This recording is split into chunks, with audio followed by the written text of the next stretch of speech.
और देखिए पहली खबर आपको राष्ट्रपति द्रौपदी मुर्मू से संबंधित बताएं, जिनके अभिभाषण के साथ बजट सत्र की शुरुआत हो गई। राष्ट्रपति ने आज संसद के दोनों सदनों को संबोधित करते हुए कहा कि सरकार ने युवाओं की शिक्षा और उनके लिए रोजगार के नए अवसर पैदा करने पर विशेष ध्यान दिए हैं। इसके साथ ही सरकार ने एक राष्ट्र एक चुनाव और वक्फ संशोधन विधेयक की दिशा में कदम भी उठाया है। राष्ट्रपति द्रौपदी मुर्मू ने महाकुंभ हादसे पर शोक जाहिर किया।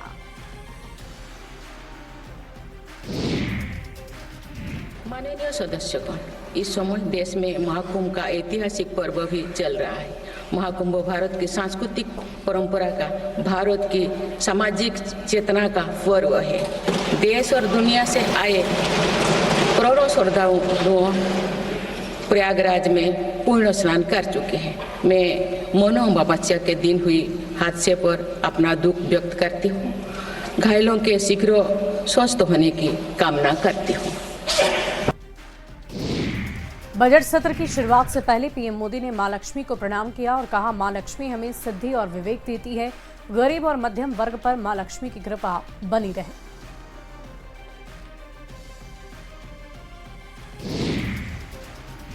पीएम मोदी ने कहा कि विकसित भारत के साथ आगे बढ़ना है, साथ ही नारी शक्ति के गौरव को स्थापित करना है। प्रधानमंत्री नरेंद्र मोदी ने कहा कि हर नारी को समान अधिकार मिलना जरूरी है।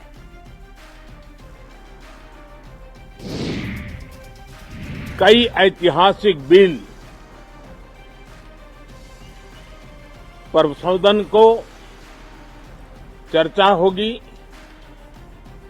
और व्यापक मंथन के साथ वो राष्ट्र की ताकत बढ़ाने का काम करने वाला कानून बनेंगे। विशेषकर नारी शक्ति के गौरव को पुनः प्रस्थापित करना, पंथ संप्रदाय के भेद से मुक्त होकर के हर नारी को सम्मानपूर्ण जीवन मिले, उसको भी समान अधिकार मिले, उस दिशा में इस सत्र में कई महत्वपूर्ण निर्णय लिए जाएंगे। Reform, perform and transform. जब विकास की तेज गति को प्राप्त करना होता है तो सबसे ज्यादा बल रिफॉर्म पर रहता है। राज्य और केंद्र सरकार ने मिलकर के परफॉर्म करना होता है और जन भागीदारी से हम ट्रांसफॉर्मेशन देख सकते हैं। हमारा युवा देश है, युवा शक्ति है और आज जो 20-25 साल की आयु के नौजवान हैं, जब वो 45-50 साल के होंगे तब वो विकसित भारत का सबसे बड़े बेनिफिशियरी होने वाले हैं। उम्र के उस पड़ाव पे होंगे, नीति निर्धारण की व्यवस्थाओं में उस जगह पे बैठे होंगे कि वे गर्व के साथ आजादी के बाद जो शताब्दी शुरू होगी, एक विकसित भारत के साथ। और महाकुंभ में जन सैलाब उमड़ा हुआ है। दोपहर 12 बजे तक 95 लाख से ज्यादा श्रद्धालुओं ने स्नान कर लिया है। आपको बता दें कि 30 करोड़ से ज्यादा श्रद्धालु अब तक संगम में डुबकी लगा चुके हैं। तो प्रधानमंत्री नरेंद्र मोदी 5 फरवरी को प्रयागराज पहुंचेंगे। प्रधानमंत्री नरेंद्र मोदी लगभग 5 घंटे तक संगम नगरी में रहने वाले हैं। सुबह 11 बजे सबसे पहले पीएम मोदी बमरौली एयरपोर्ट पर उतरेंगे। सीएम योगी आदित्यनाथ एयरपोर्ट पर पीएम मोदी की आगवानी करते नजर आएंगे। एयरपोर्ट से हेलीकॉप्टर से पीएम मोदी अरैल के डीपीएस हेलीपैड आएंगे और पीएम मोदी गंगा स्नान करने के लिए क्रूज से संगम तक पहुंचेंगे। पीएम मोदी गंगा स्नान और पूजन के बाद सेक्टर 6 में लगाए गए स्टेट पवेलियन का निरीक्षण करेंगे। पीएम मोदी नेत्र कुंभ भी जाएंगे। तो संगम नगरी में श्रद्धालु लगातार पहुंच रहे हैं और बसंत पंचमी थे 30 करोड़ से ज्यादा श्रद्धालु स्नान कर चुके हैं। उससे पूर्व ये वो संख्या है जो स्नान कर चुके हैं श्रद्धालुओं की। श्रद्धालुओं से यहां पर पहुंचने वाले तमाम श्रद्धालुओं से बातचीत भी की गई। वाराणसी में बीच गंगा नदी में उस वक्त हड़कंप मच गया जब दो नाव आपस में टकराई और इसी के चलते 58 यात्रियों की जान खतरे में पड़ गई। नाव टकराने से एक नाव से ज्यादा कई नाव क्षतिग्रस्त हो गई। कुछ श्रद्धालु गंगा नदी में गिर भी गए। लेकिन ड्यूटी पर तैनात जल पुलिस और एनडीआरएफ की टीम ने तत्परता दिखाई और तुरंत स्थिति को संभाला। तत्काल सभी यात्रियों का रेस्क्यू किया गया। गंगा में गिरे यात्रियों को बाहर निकाला गया और नाव पर फंसे यात्रियों को दूसरे नाव के सहारे गंगा के इस पार से दूसरी तरफ ले जाया गया। बुढ़ा बुढ़ी थे, बच्चे ज्यादा नहीं थे, सब यंग, हम ज्यादा से कम नहीं तो सब हमारे ऊपर थे। हाँ जी सब यंग थे और बाकी बूढ़े लोग थे। राइट, सब लोग बच गया है ना, सब लोग बच गए। एक का ज्यादा इंजरी था, वो मेडिकल ट्रीटमेंट उड़रा टीम के द्वारा। महाकुंभ हादसे की जांच के लिए एक न्यायिक आयोग की टीम बनाई गई है जो आज प्रयागराज पहुंचकर अधिकारियों के साथ बैठक करेगी। साथ ही टीम हादसे की मुआयना भी करेगी और हादसे की जगह जानने की कोशिश करेगी कि आखिर किस वजह से यह हादसा हुआ। इलाहाबाद हाईकोर्ट के रिटायर्ड जस्टिस हर्ष कुमार की अध्यक्षता में ये टीम बनाई गई है। पूर्व आईपीएस वीके गुप्ता और पूर्व आईएएस डीके सिंह इस टीम में शामिल हैं। की अपेक्षा की गई है हमसे। मैं हूं, डीके गुप्ता जी हैं और विजय जी हैं। स्थल का निरीक्षण तो शीघ्र से शीघ्र किया जाए, तब आप वास्तविकता से शायद ज्यादा करीब होंगे, है ना। जितना विलम्ब करेंगे तो बहुत सारी चीजें फिर वो नहीं रह पाएंगी ना, वहाँ पे उस ढंग से नहीं रह पाएंगी शायद। और महाकुंभ में भगदड़ को लेकर बाबा बागेश्वर का बड़ा बयान आया है। धीरेन्द्र कृष्ण शास्त्री ने कहा है कि हिंदुत्व और हिंदुओं के खिलाफ साजिश चल रही है। षड्यंत्रकारी भेष बदल कर घूम रहे हैं। आगे क्या कुछ कहा है हम आपको दिखाते हैं, सुनवाते हैं। बहुत षड्यंत्र चल रहे हैं, जगह जगह आग लगाई जाएंगी, अभी और उपद्रव करेंगे, छवि को खराब करने के लिए, सनातन को मिटाने के लिए, हिंदुत्व के ऊपर प्रश्न चिन्ह खड़ा करने के लिए बहुत षड्यंत्रकारी यहाँ भेष बदल के घूम रहे हैं। सरकार निश्चित रूप से सतर्क है। जांच कमेटी गठित हुई है तो तथ्य निकल के आएंगे, बहुत बारीकी से जांच होगी। तो हमें ये पूर्णतया आभास है ये सब प्रायोजित चल रहा है, पूर्ववत ही प्रायोजित चल रहा है। भीड़ है, धक्का मुक्की, ये सब ठीक है, संभव है। इस प्रकार का जो हुआ है ये निश्चित रूप से किसी प्रायोजित तरीके से, प्रयोजन से ये रखा गया, प्रायोजित किया गया। 3 फरवरी यानी कि बसंत पंचमी को होने वाले अमृत स्नान में भी करोड़ों श्रद्धालुओं के आने का अनुमान है और इसी को देखते हुए महाकुंभ पहुंचे श्रद्धालुओं ने लोगों के लिए खास संदेश दिया है। तो साथ ही साथ अब बड़ी खबर दानापुर से आ रही है, जहां पर जेवर दुकान में बड़ी घटना को अंजाम दिया गया। लूट की यह घटना हुई है जिसमें 40 लाख के जेवर लूटे गए हैं। लूट में कुछ कैश भी शामिल बताया जा रहा है कि संभवतः यहां से सोने और चांदी की लूट के साथ कैश की भी लूट हुई है। सगुना मोड़ पर जेवर की ये दुकान जीव ज्वेलरी शॉप ये बताई जा रही है, जहां लूट को अंजाम देकर अपराधी दिन दहाड़े फरार हो गए। अचानक से 2 लोग घुसे, उन्होंने बोला कि मुझे ज्वेलरी देखना है, तो रिंग्स दिखाया मैंने। फिर उन्होंने बोला कि जो बेहतर रिंग है वो दिखाइए, ये थोड़ा बड़ा देखने में लगे, तो मैंने वो दिखाया। तो बोले कि मैं अपने भाभी को लेके आता हूँ। एक उसमें से बाहर निकला, फिर उसके साथ 3-4 लोग और अंदर घुसे और उन्होंने रिवॉल्वर दिखाया और बोला कि कौन कौन सा गोल्ड का प्रोडक्ट है वो जल्दी दिखाओ उनको।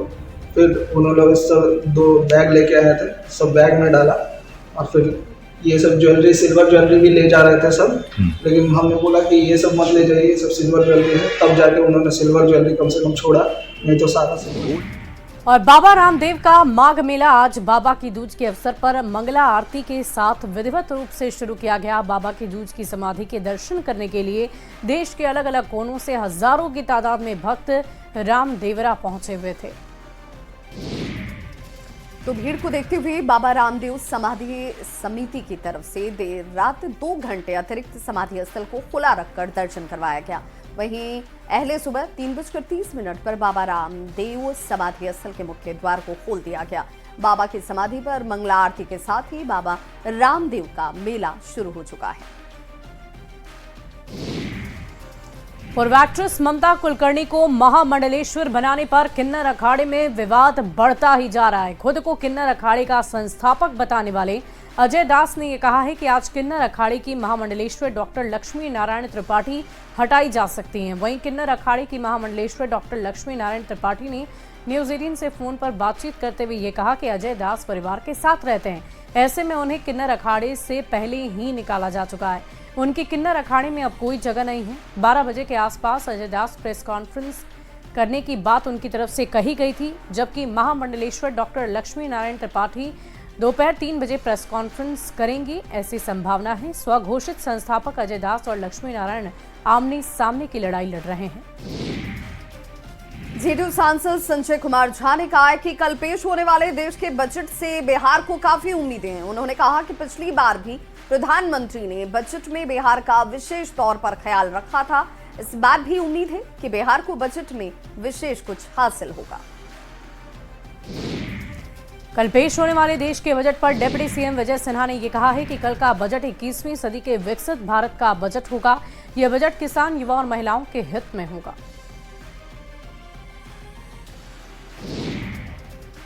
नेता प्रतिपक्ष तेजस्वी यादव ने एक बार फिर से बिहार की विधि व्यवस्था पर सवाल खड़े किए हैं। तेजस्वी यादव ने कहा कि बिहार में कोई भी ऐसा दिन नहीं गुजर रहा जब सैकड़ों राउंड गोलियां न चल रही हों। बिहार में पूरी तरह से विधि व्यवस्था बिगड़ चुकी है।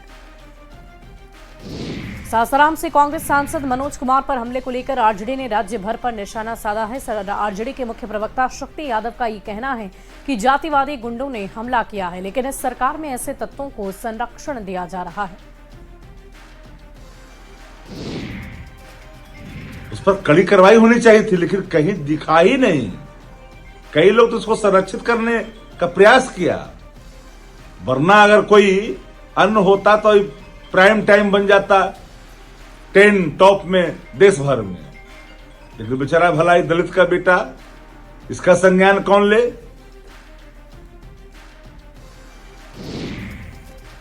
और नेता प्रतिपक्ष तेजस्वी यादव पर जेडीयू के मुख्य प्रवक्ता नीरज कुमार ने निशाना साधा। तेजस्वी यादव ने ठोकने की बात कही थी, जिस पर नीरज कुमार ने कहा कि तेजस्वी किसको ठोकने की बात कर रहे हैं, जनता ने उनको पहले ही ठोक दिया है।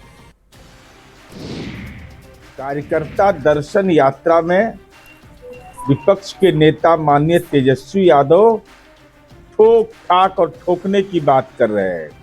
अरे राजनैतिक रूप से आपने तो ठोक ही दिया अपने पिता को।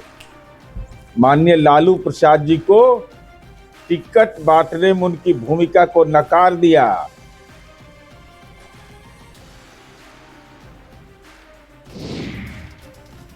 नेता प्रतिपक्ष तेजस्वी यादव के ठोक ठाक के टिकट देने के बयान पर सियासत इस वक्त तेज हो चुकी है। जेडीयू और बीजेपी के नेताओं ने जहां तेजस्वी यादव पर निशाना साधा, वहीं कांग्रेस ने तेजस्वी यादव के इस बयान का समर्थन किया है।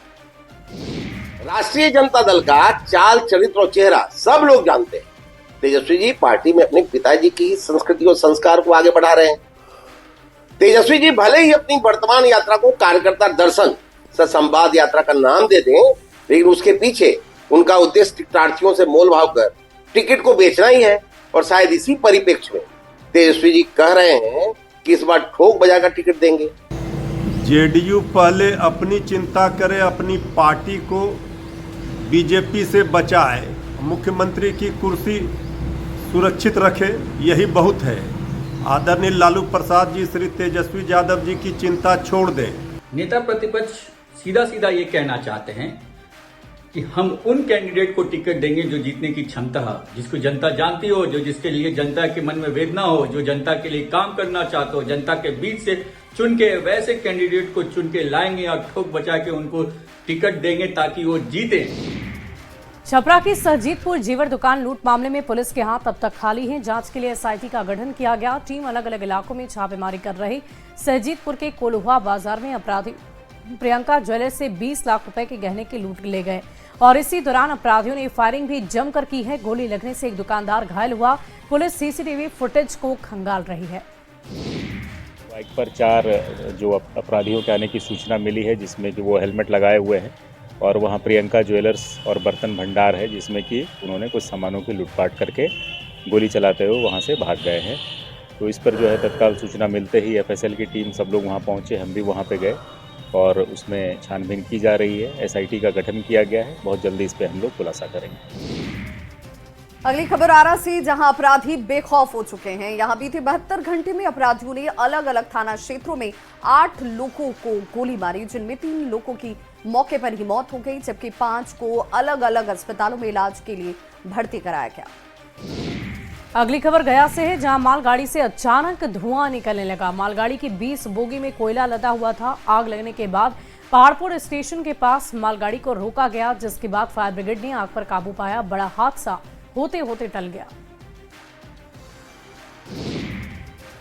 इस साल के अंत में होने वाले बिहार विधानसभा चुनाव को लेकर सरगर्मी तेज हो चुकी है। किशनगंज के बहादुरगंज से विधायक रहे कांग्रेस नेता तौसीफ आलम ने साफ साफ कह दिया कि वो चुनाव लड़ेंगे। अगर गठबंधन के तहत ये सीट आरजेडी के पास गई तब भी वो चुनाव लड़ेंगे, भले इसके लिए उन्हें चुनावी मैदान में निर्दलीय तौर पर ही क्यों न उतरना पड़े। अपना जगह पर सब कोई अपना जगह पर ठीक है। मैं कांग्रेस में अभी हूँ और कल को किसने देखा है, और पार्टी गठबंधन के तहत अगर राजद को वहाँ टिकट देता है बहादुरगंज में, तो फिर हमको विचार करना पड़ेगा और विचार करके जो भी निर्णय पब्लिक लेगा हम उनका साथ दे करके हम लोग। जमीन के म्यूटेशन कराने के लिए अंचल कार्यालय का चक्कर लगाने वाले लोगों के लिए एक अच्छी खबर है। रांची के 10 अंचल में जमीन का म्यूटेशन से संबंधित मामलों के निपटारे के लिए 2 फरवरी को शिविर लगाया जाएगा। ये शिविर 10 डिसमिल जमीन के म्यूटेशन के लंबित मामलों को लेकर आयोजित की गई है। रांची जिले में फिलहाल 11,000 से ज्यादा मामले जमीन म्यूटेशन के लंबित हैं। खबर झारखंड के जामताड़ा से, जहां मिहिजाम नगर परिषद ने 19 बड़े होर्डिंग टैक्स बकायेदारों के खिलाफ एक बड़ा कदम उठाया है। उनके बैंक खाते को फ्रीज करने के निर्देश जारी किए गए हैं। 3 बार नोटिस भेजने के बावजूद बकाया होर्डिंग टैक्स के पैसे जमा नहीं करने वाले को लेकर ये एक्शन लिया जा रहा है। मिहिजाम नगर परिषद के कार्यपालक पदाधिकारी ने 8 अलग अलग बैंकों के स्थानीय शाखा को बैंक अकाउंट फ्रीज करने का निर्देश दिया है। होल्डिंग धारा अगर बकाया पैसा नहीं देते हैं अगर ये धारक, तो नियमानुसार उनके खिलाफ आगे की कार्रवाई की जाएगी। 17 के अनुसार इन लोगों का जो बैंक खाते को फ्रीज करने हेतु संबंधित बैंक अधिकारी को लिख दिया गया है। कार्रवाई मेरे स्तर से कर दी गई है। फ्रीजिंग के बाद और जो सुसंगत धारा में जो कार्रवाई होती है वो हम लोग विचारोपरांत उस पर कर देंगे। गढ़वा में धान खरीद के बाद अब मिलरों की लापरवाही से धान का उठाव नहीं हो पा रहा है और इससे कई पैक्स के बाहर धान पड़े हुए हैं, जिससे ये डर सताने लगा है कि ये धान खराब हो सकते हैं। इस स्थिति को लेकर पैक्स अध्यक्ष और अधिकारी बेहद चिंतित नजर आ रहे हैं। इस बार जैसे नियम सरकार ने लगाया था कि 1000 कुंटल अब खरीदिए, उसके बाद धान मिल को जाएगा। 1000 खरीदने के बाद किसान को आधा पेमेंट 48 घंटा के अंदर आ जाएगा। जो धान खरीद लिए वो धान मिल को चल जाएगा, उसके बाद किसान को दूसरा पेमेंट हो जाएगा। किसान के सहूलियत के लिए नियम लगाया गया था, लेकिन हो क्या रहा है, 1000 खरीदने के बाद पेमेंट तो हमको लगता है कि 8 दिन 15 दिन में आ ही जा रहा है, लेकिन धान आर को बहुत कम लेट से कट रहा है, बहुत कम आर आ रहा है। 52 क्रय केंद्र बनाए गए हैं, जिसमें 47 पैक्स है और 5 FPO हैं, और हमारे ज़िले का लक्ष्य रखा गया है 2 लाख कुंटल धान खरीदने का।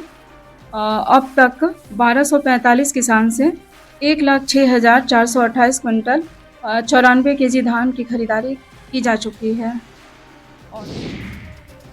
तो इस बुलेटिन में बस इतना ही, लेकिन न्यूज़ 18 बिहार झारखंड पर खबरों का सिलसिला लगातार जारी है।